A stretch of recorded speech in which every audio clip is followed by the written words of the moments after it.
Hello दोस्तों, नमस्कार। बहुत बहुत स्वागत है हमारे यूट्यूब चैनल के बेसिक 20 क्लासेस में। आज का वीडियो है प्राचीन भारत के राजवंशों के ऊपर। प्राचीन भारत के सभी राजवंशों का इस वीडियो में संग्रह किया हुआ है और उससे संबंधित सभी प्रश्नों का संग्रह है।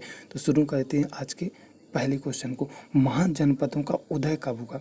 इसके बारे में सबसे पहले जानकारी हमें बौद्ध धर्म से मिलती है और दूसरी हमें जैन धर्म के ग्रंथों से मिलती है। तो महान जनपदों का उदय 6ठी शती ईसा पूर्व हुआ था, जब भारत 16 जनपदों में बटा हुआ था। इसकी जानकारी सबसे पहले हमें मिलती है अगुंतर निकाय से और दूसरी जानकारी मिलती है भगवती सूत्र से। अगुंतर निकाय बौद्ध धर्म का ग्रंथ है और भगवती सूत्र जैन धर्म का ग्रंथ है। इसलिए ये बहुत ही महत्वपूर्ण क्वेश्चन बन जाता है। इन तीनों क्वेश्चन को याद रखें। पहला, कब उदय हुआ था? 6ठी शताब्दी ईसा पूर्व। इसके बारे में पहली जानकारी कहाँ मिलती है? अगुंतर निकाय से। दूसरी जानकारी कहाँ से मिलती है? भगवती सूत्र। अगुंतर निकाय किस धर्म से संबंधित है? बौद्ध धर्म से। और भगवती सूत्र किस धर्म से संबंधित है? जैन धर्म से। इसलिए ये 5 क्वेश्चनों का संग्रह है। बढ़ते हैं अगले क्वेश्चन की ओर। मगध राजवंश सबसे प्राचीन राजवंश का संस्थापक था। बृहद्रथ। कौन था? बृहद्रथ।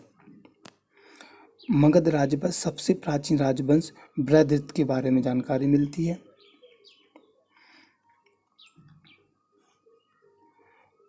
मगध पर हर्यक वंश का संस्थापक कौन सा? बिंबिसार था। 544 ईसा पूर्व इसकी राजधानी राजगृह बनाया था। मगध का सबसे प्रतापी मतलब पहला संस्थापक माना जाता है राजवंश का। यहाँ यहाँ बिंबिसार को माना गया है और राजधानी इसने राजगृह में बनाई थी। बिंबिसार का राजवैद्य कौन था? जीवक था। और बिंबिसार ने ब्रह्मदत्त को हराकर अंगराज को मगध में मिलाया था। हर्यक वंश के अनुशासक और उनके कार्य। हर्यक वंश के अनुशासकों में बिंबिसार की हत्या उसके पुत्र अजातशत्रु ने की थी। कब? 493 ईसा पूर्व में और गद्दी पर बैठा। 493 ईसा पूर्व, ठीक है। अजातशत्रु की हत्या उसके पुत्र उदयनी ने की 461 ईसा पूर्व में और गद्दी पर बैठा। पाटलिपुत्र की स्थापना की और पाटलिपुत्र को मगध की राजधानी बनाया। ये बहुत ही महत्वपूर्ण क्वेश्चन है। कैसे? कई बार पूछा हुआ क्वेश्चन है कि पाटलिपुत्र की स्थापना मतलब पाटलिपुत्र की स्थापना किसने की? जो वर्तमान में पटना को ही पाटलिपुत्र कहा गया था पहले महाजनपदों में, महाजनपद काल में। और उसकी स्थापना किसने की थी? उदयनी ने की थी पाटलिपुत्र की स्थापना। कई बार पूछा हुआ क्वेश्चन है, इसलिए इसको ध्यान रखें। हर्यक वंश का अंतिम शासक कौन था? नागदशक था।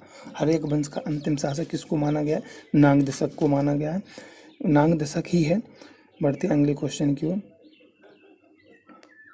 मगध पर शिशुनाग वंश की स्थापना। नाग दशक को हराकर शिशुनाग ने नाग दशक को 412 ईस्वी में हराकर नाग वंश की स्थापना की थी। इसने राजधानी वैशाली को बनाया।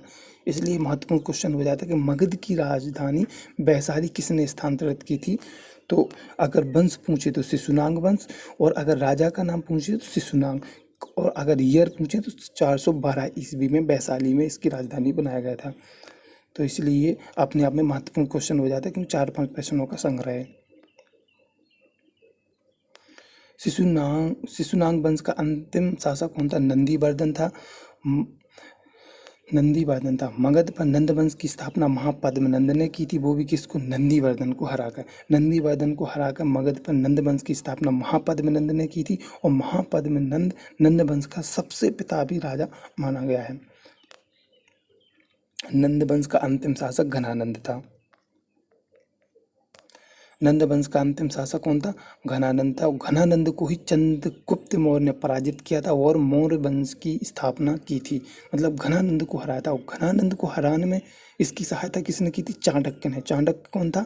जिसके अन्य नाम थे चाणक्य के अन्य नाम थे कौटिल्य, विष्णुगुप्त। बाद में चाणक्य ही चंद्रगुप्त मौर्य का प्रधानमंत्री बना। इसलिए क्वेश्चन बहुत ही महत्वपूर्ण हो जाता है कि मौर्य वंश की स्थापना किसने की थी? चंद्रगुप्त मौर्य ने। किसको हराकर की थी? घनानंद को हराकर की थी। बढ़ते अगले क्वेश्चन की ओर।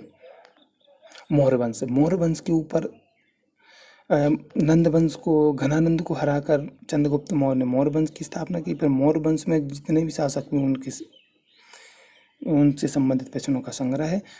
तो बढ़ते हैं मौर्य वंश के पहले प्रश्न की ओर। मगध पर मौर्य वंश की स्थापना तो सब पता है कि चंद्रगुप्त मौर्य ने कब की थी?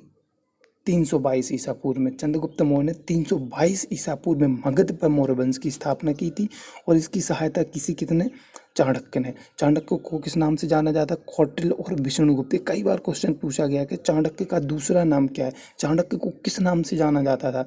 तो कौटिल्य और विष्णुगुप्त। ये विष्णुगुप्त बहुत ही महत्वपूर्ण है, ये विष्णुगुप्त बहुत ही महत्वपूर्ण है। चाणक्य द्वारा लिखित पुस्तक कौन सी? अर्थशास्त्र, जो काय पर राजनीति के ऊपर लिखे थे। संभवतः ये भारतवर्ष की दूसरी पुस्तक है। पहली पुस्तक तो राजा मनु ने राजनीति के ऊपर लिखी थी और दूसरी पुस्तक अर्थशास्त्र पे चाणक्य ने लिखी थी। तो बढ़ते अगले क्वेश्चन की, इन सब चीज़ों को ध्यान रखें।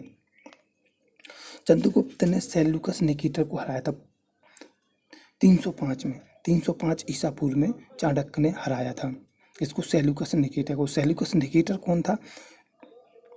सिकंदर का सेनापति था। तो ये कई बार क्वेश्चन पूछा कि सिकंदर का सेनापति कौन था जिसे चंद्रगुप्त मौर्य ने हराया था?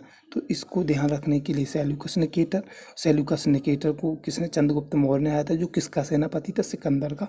कब हराया था? 305 ईसा पूर्व। ये अपने आप में बहुत सारे प्रश्नों का संग्रह रहता है, इसलिए सभी पॉइंटों को याद रखें। पढ़ते हैं अगले क्वेश्चन की ओर। चंद्रगुप्त मौर्य को जैन धर्म की दीक्षा दी थी भद्रबाहु ने। बहुत ही महत्वपूर्ण क्वेश्चन है कि चंद्रगुप्त मौर्य ने जैन धर्म अपनाया था, लेकिन किससे दीक्षा लेकर के अपनाया था? भद्रबाहु से। सेल्यूकस का राजदूत मेगस्थनीज आया था चंद्रगुप्त मौर्य के दरबार में। चंद्रगुप्त मौर्य की मृत्यु कब हुई? 298 ईसा पूर्व में श्रवणबेलगोला में। और श्रवणबेलगोला कहाँ पड़ता है? कर्नाटक में पड़ता है। कहाँ पर? कर्नाटक में पड़ता है श्रवणबेलगोला में। 298 ईसा पूर्व में जो कहाँ पड़ता है? कर्नाटक में। चंद्रगुप्त मौर्य का उत्तराधिकारी कौन हुआ? चंद्रगुप्त मौर्य का उत्तराधिकारी कौन हुआ? बिंदुसार हुआ। बिंदुसार हुआ। कब बना, गद्दी पर बैठा? 298 ईसा पूर्व में बैठा, वो भी चंद्रगुप्त मौर्य की मृत्यु के बाद। ये जो अपना बिंदुसार शासक हुआ वो किस संप्रदाय का अनुयायी था? आजीवक संप्रदाय का। आजीवक संप्रदाय की स्थापना किसने की थी? मक्खली घोषाल ने। ये अपने आप में तीनों क्वेश्चन बहुत ही महत्वपूर्ण है।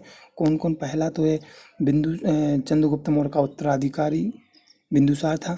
बिंदुसार किस संप्रदाय का अनुयायी था? आजीवक संप्रदाय का। और आजीवक संप्रदाय की स्थापना की मक्खली घोषाल ने। तीनों क्वेश्चनों को बहुत महत्वपूर्ण ध्यान रखें। अब अशोक से संबंधित क्वेश्चनों का संग्रह है। जो अशोक किस वंश से संबंधित था? अशोक मौर्य वंश से संबंधित था। पहला क्वेश्चन। अशोक किसका उत्तराधिकारी था? या अशोक के पिता का नाम क्या था? अशोक बिंदुसार का उत्तराधिकारी था। बिंदुसार का ही पुत्र था। 269 ईसा पूर्व में ये गद्दी पर बैठा। किस शिलालेख में अशोक का नाम अशोक मिलता है? मास्की और गुर्जरा। मास्की और गुर्जरा अभिलेख में इसका नाम अशोक मिलता है। अशोक के 13वें शिलालेख में किस युद्ध का वर्णन? बहुत ही महत्वपूर्ण क्वेश्चन है। कलिंग युद्ध 261 ईसा पूर्व में हुआ। कलिंग की राजधानी कहाँ थी? तोसली। उस समय कलिंग की राजधानी कहाँ थी? तोसली थी। इसलिए ये महत्वपूर्ण हो जाता है, पूछ सकता है इस क्वेश्चन को। अशोक के दरबार फिलाडेल्फस टॉलमी 3 का कौन राजदूत आया था? डियानीसियस आया था। ध्यान रखें इसको। अशोक ने किससे प्रभावित होकर बौद्ध धर्म स्वीकार किया था? बहुत ही महत्वपूर्ण। उपगुप्त। कई बार क्वेश्चन पूछा गया है प्रतियोगी परीक्षाओं में। भारत में शिलालेखों का प्रचलन किसने करवाया? अशोक ने ही करवाया। खरोष्ठी लिपि किस तरह लिखते हैं? दाएं से बाईं ओर। दाएं से बाईं ओर लिखी जाती है। देवनागरी बाईं से दाईं ओर लिखी जाती है, जबकि खरोष्ठी दाईं से बाईं ओर लिखी जाती है। कालसी क्यों प्रसिद्ध है? कालसी एक उत्तराखंड में स्थित है, जो अशोक के शिलालेख के लिए प्रसिद्ध है। कालसी कहाँ स्थित है? उत्तराखंड में। क्यों प्रसिद्ध है? अशोक के शिलालेख मिले वहाँ पर। अशोक का कौन सा शिलालेख बुद्ध के जन्म से संबंधित है? रुम्मनदेही शिलालेख। रुम्मनदेही शिलालेख किसी बुद्ध के जन्म के बारे में जानकारी देता है। रुम्मनदेही शिलालेख किसने बनवाया था? अशोक ने बनवाया था, इसलिए महत्वपूर्ण हो जाता है। अशोक के शिलालेख सबसे पहले किसने पढ़े? मतलब इनके पढ़ने में सफलता किसको मिली थी? जेम्स प्रिंसेप ने 1837 ईस्वी में। 1837 ईस्वी में जेम्स प्रिंसेप ने। बहुत ही महत्वपूर्ण क्वेश्चन है, ध्यान रखें। अशोक के शिलालेखों की भाषा है प्राकृत भाषा में लिखे हैं। अशोक ने खुद को मगध का सम्राट बताया। भब्रू स्तंभ में मोर की जानकारी मिलती है इंडिका मेगास्थनीज, जो किस मेगास्थनीज की एक पुस्तक है इंडिका, उसमें मोर वंश के बारे में संपूर्ण जानकारी का संग्रह है। मोरकालीन उपनाम चंद्रगुप्त को क्या बोलते हैं? सैंडोकट्स, बिंदुसार को अमितघात, अशोक को प्रियदर्शी और चाणक्य को विष्णुगुप्त। मौर्य वंश का अंतिम शासक कौन था? बृहद्रथ था। मौर्य वंश का अंतिम शासक कौन था? बृहद्रथ था। ध्यान रखें, इस क्वेश्चन को कई बार पूछा जा गया है और ये तो कई बार क्वेश्चन पूछे गए हैं कि चंद्रगुप्त को किस नाम से जाना जाता था? सैंडोकॉटस, बिंदुसार को अमित्रघात, अशोक को प्रियदर्शी और चाणक्य को विष्णुगुप्त।